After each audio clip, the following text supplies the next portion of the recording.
boy, this is my kind of place.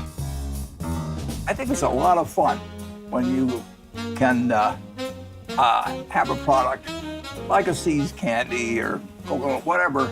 You really love the product itself. I just like to eat, and especially candy. When I was 6, we're talking 1936 now, I got a nickel a week allowance, and we would go up to Ernie's drugstore. There they would have penny candy, so the nickel would entitle me to 5 choices, and I could spend an hour making those choices. Peanut brittle's my favorite. Well, I like the peanut brittle a lot, and there's no way to stop once you start eating peanut brittle. Oh, Cracker Jack's prize. Yeah, they have a prize in every box. Yeah, Cracker Jacks.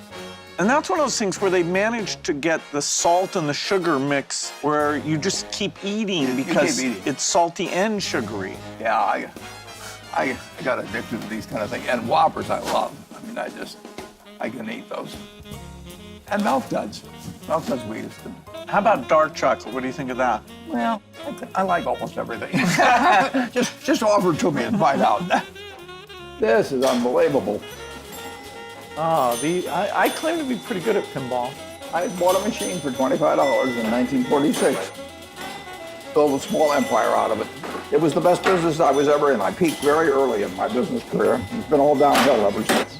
So this article is the start of the personal computing industry. This really cheap kit computer appeared on the cover of this magazine, and we saw it in December '74. And then Paul was saying, okay, you've got to drop out. We've got to start Microsoft. This is going to happen without us. And in fact, this company who made this, they became our first customer. That is something. I'd heard the story, but I've never seen the magazine before. And frankly, if I read it, I wouldn't have known what to do with it. This is a book that first came out in 1949, The Intelligent Investor by Ben Graham. When I read this book, it changed my life. Anytime the market takes a sharp dive, and you get tempted to sell or something, just pull out this book and reread it. Warren made his first trip to Hawaii when I got married, and Melinda's gift to me was that she had Willie Nelson come and sing the night before the wedding. So this has got special history for me. When I was a kid, the big thing to do was listen to your hit parade, presented by Lucky Strike. Be Happy Go Lucky, and they would start with number 10 to work their way up to number 1. And Glenn Miller was probably number 1. There's a Glenn Miller. Oh, here we go. Yeah, and I can probably hum any one of those songs on there. Dum dum dum dum dum dum dum dum dum dum dum dum dum dum.